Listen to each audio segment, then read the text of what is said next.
Good afternoon, everybody. My name is Rick Church. I'm the Executive Director of the Ceramic Tile Distributors Association, and we're here on the last day of coverings and the National Wood Floor Association's Expo. And my special guest here today is Michael Martin, President and CEO of NWFA. Michael, welcome.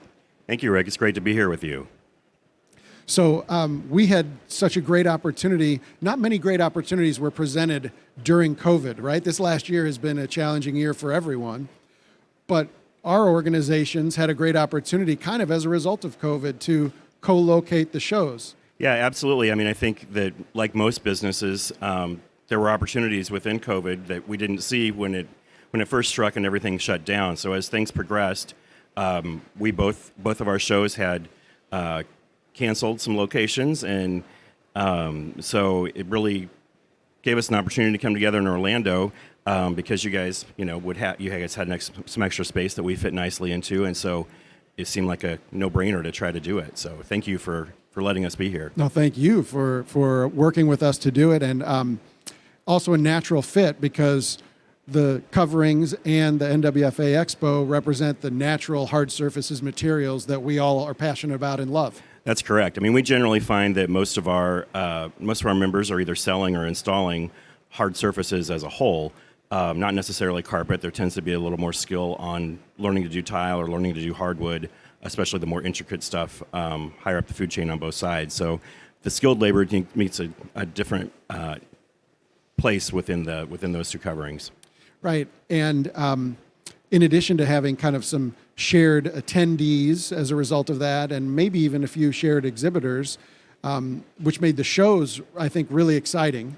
There were some great things that we were able to do in terms of education and networking. Do you want to share any information about any of those? Sure. Well, and we worked really well as a team with the show management companies to make for sure that on the exhibitors that we had in both shows that we worked with where they wanted to be and talked to them, and we knew that some of us would pick up something and somebody else might lose something. So, the great thing is that those exhibitors were able to, cut their staffs down to some degree and have one trip to do both shows. So the expenses were cut even for people that exhibited in both, which we had quite a bit of because there tends to be a different sales team for each side.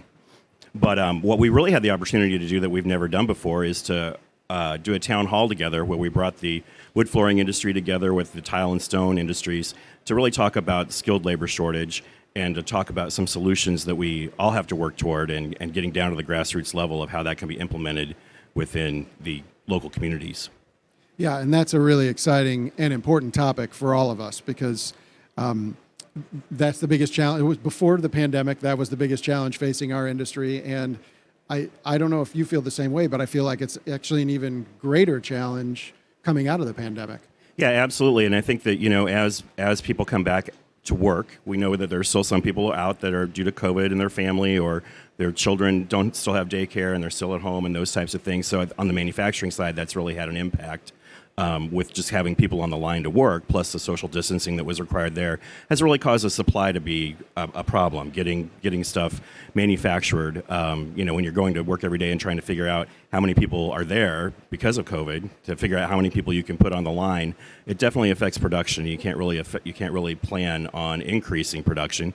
You're really working on what you have to work with on any given day. So we hope that some of once the incentives end, the stimulus money ends and people are coming back to work, that we'll see the labor kind of even out there and the manufacturing supply chain be able to get back to full production.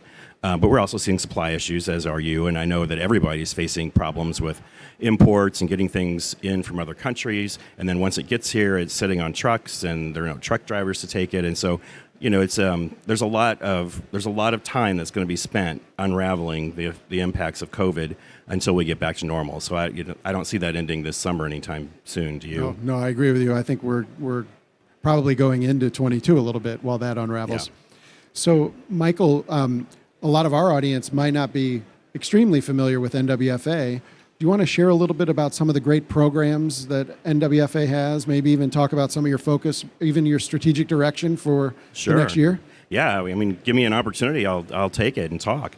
But so the National Wood Flooring Association represents more than 3,000 member companies.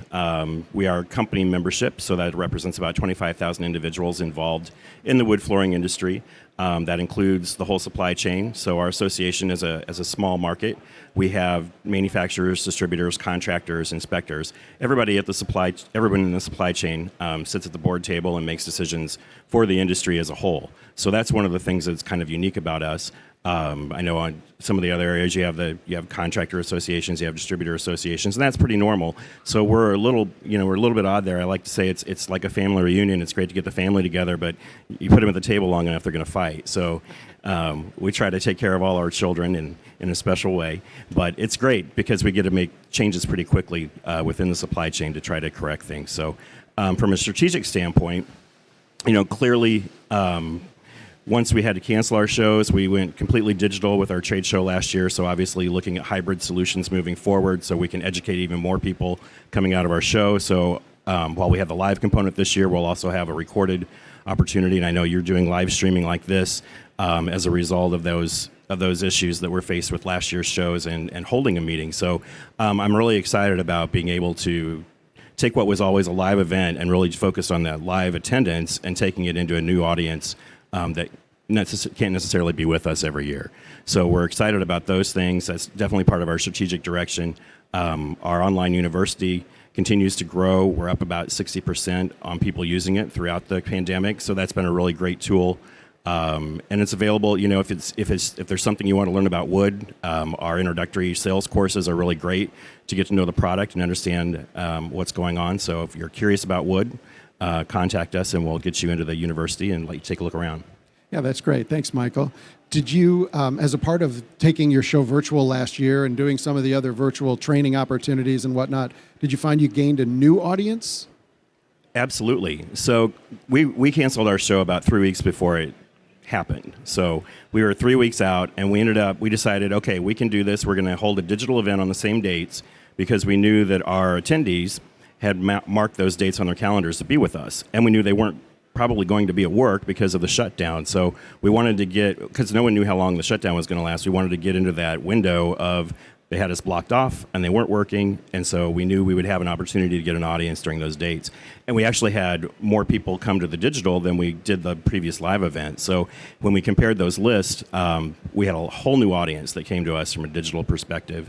And they've engaged with us. 75% of the people that use our digital education are new to the National Wood Flooring Association. So it's been a really great way of bringing people in at a low-cost point where they don't have to travel, they don't have to come to the show, they get to know us, they get to find out more about us, and then become more active.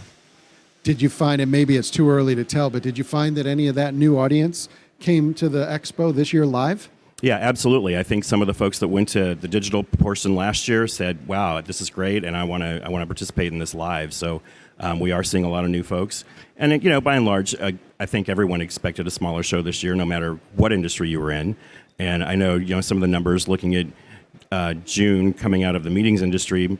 Typically, people were around 30%, 40% of their normal attendance and normal exhibitor base. So I think both of our shows have exceeded those expectations here, and the number of new people that are coming in is great. So, yeah, and I would say also the kind of the energy here on both floors has been fantastic. Perhaps that's because it's pent up, right? And it's the first time many of us have been face to face with customers, and certainly in a big environment like this. Yeah. Well, I mean, for most people, it's been 2 years since they've actually seen their customers or been with their customers or their peers or their friends. And so this week is very exciting because it's a reestablishment of those relationships.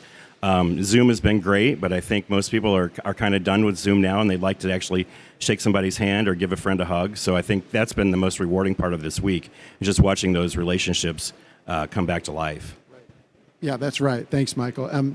Anything else you'd like to share about NWFA or the NWFA Expo to our global audience here in the Coverings Lounge?